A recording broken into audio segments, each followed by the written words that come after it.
एक गांव में गोविंद नाम का एक कुम्हार अपनी माँ के साथ रहता था और उसके घर में एक छोटा सा आंगन था और उसी आंगन में गोविंद घड़ा बनाया करता था और इस घड़े को रामपुर नामक बाजार में बेचा करता था और आए हुए पैसे से अपना घर चलाया करता और घर में जो भी रुखा सुखा बनता तो दोनों मील बांटकर खा लेते और अपना जीवन गुजारते। फिर अगले दिन गोविंद अपनी माँ से कहा, माँ, अभी चावल बने में कितना समय लगेगा? मुझे घड़े बेचने भी जाना है। बस थोड़ी देर और रुक जा बेटा। फिर गोविंद खाना खाकर अपनी माँ से बोला, अच्छा ठीक है माँ, अब मैं जा रहा हूँ, मुझे देर हो रही है। ठीक है बेटा, संभाल कर जाना, सूर्यास्त होने से पहले आ जाना। अब गोविंद मिट्टी के घड़े को लेकर रामपुर बाजार की ओर निकल पड़ा। कुछ ही देर में गोविंद बाजार पहुंच गया और थोड़ी ही देर में गोविंद के सारे घड़े भी बिक गए और फिर गोविंद घर की ओर चल पड़ा और रास्ते में सोचने लगा, मेरी माँ बुजुर्ग और बहुत कमजोर हो चुकी है, मुझे अब शादी कर लेनी चाहिए, लेकिन भला मुझ जैसे गरीब से शादी कौन करेगा? मेरे घड़े भी बहुत ही कम बिकते हैं, जिसके कारण मेरी आमदनी भी बहुत कम होती है।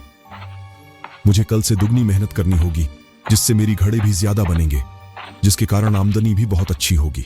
फिर अगले दिन गोविंद ने दुगनी मेहनत करी और अच्छी आमदनी करने लगा और एक दिन गोविंद घड़े बेचकर घर जा रहा था। तभी उसे घर के पास एक सुंदर लड़की दिखाई दी और वह मन में सोचने लगा, अगर मैं इस लड़की से शादी कर लूं तो मेरी माँ को आराम भी मिलेगा और उनका मन भी लगा रहेगा। फिर गोविंद ऐसा सोचकर उस लड़की के पास जाता है और उससे मीठी आवाज में बोलता है, अरे ओ सुंदरी, तुम्हारा नाम क्या है? जी आप कौन है? मेरे नाम से आपको क्या करना है? जी मेरा नाम गोविंद है और मैं आपके पिताजी से बात करना चाहता हूँ। अच्छा, वह अंदर बैठे हुए हैं, जाइए जाकर मिल लीजिए। अच्छा, तो ये बात है, तुम मेरी बेटी से विवाह करना चाहते हो, लेकिन तुम काम क्या करते हो? जी मैं कुम्हार हूँ और मैं घड़े बनाता हूँ और इसी से मैं अपना जीवन यापन करता हूँ। तो फिर तुम घड़े बेचकर कितना कमा लेते हो? मैं तो महीने का मुश्किल से 2000 ही कमा पाता हूँ। अच्छा ठीक है, मैं विवाह के लिए राजी हूँ, लेकिन मेरी एक शर्त है, जिस दिन तुम मेरे हाथ में 21,000 लाकर दे दोगे, उस दिन मैं अपनी बेटी का विवाह तुम्हारे साथ करा दूंगा। फिर बेचारा गोविंद उदास होकर घर की ओर लौट आया और अपनी माँ से सारी बातें बताई। तू चिंता मत कर बेटा, अगर वह लड़की तेरे भाग्य में होगी तो तुझे जरूर मिलेगी, तू बस मन लगाकर काम कर।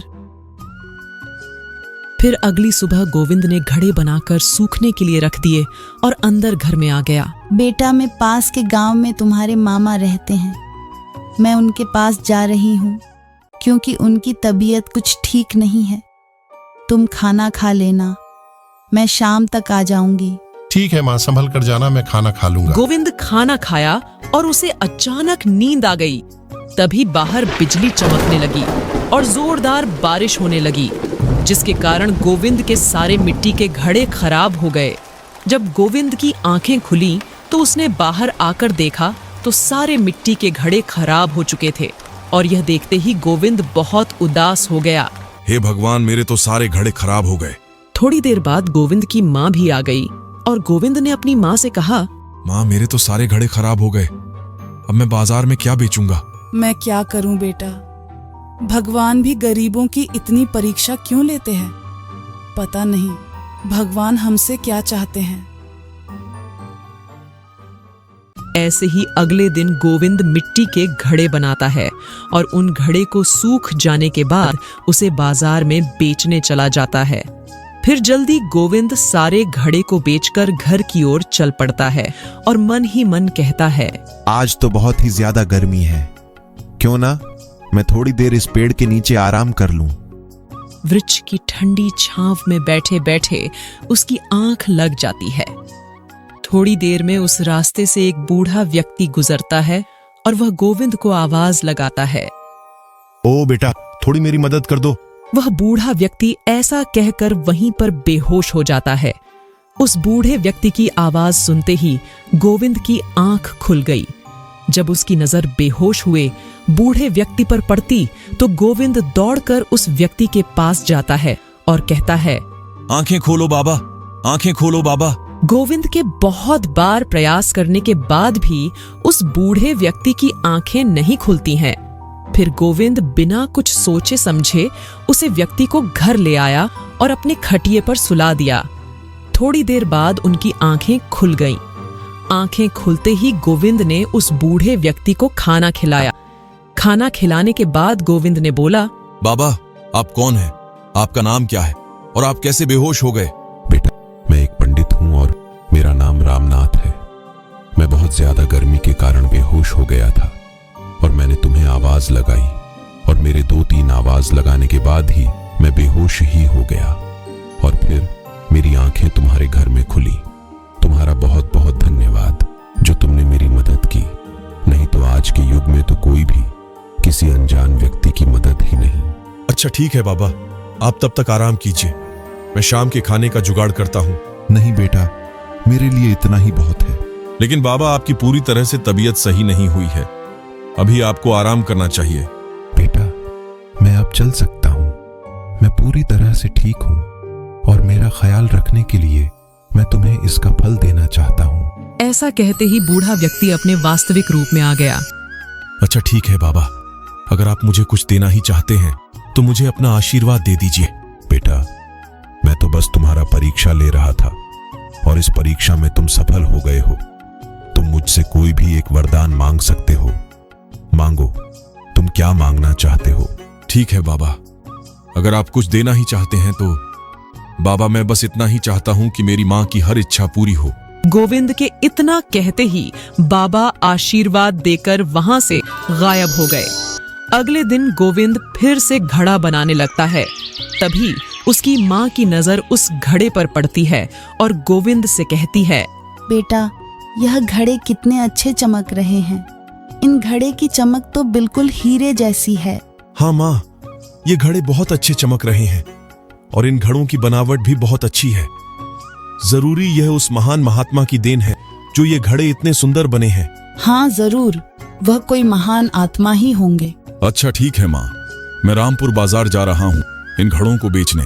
जब गोविंद घड़ों को लेकर बाजार जाता है तो इन घड़ों की चमक देखकर लोग आकर्षित हो जाते हैं और उसके सारे घड़े कुछ ही देर में मुंह मांगी कीमत में बिक जाते हैं। और आज गोविंद से कोई भी व्यक्ति मोल भाव नहीं करता है और यह देखकर गोविंद बहुत खुश होता है क्योंकि उसकी आज बहुत अच्छी कमाई हो गई थी।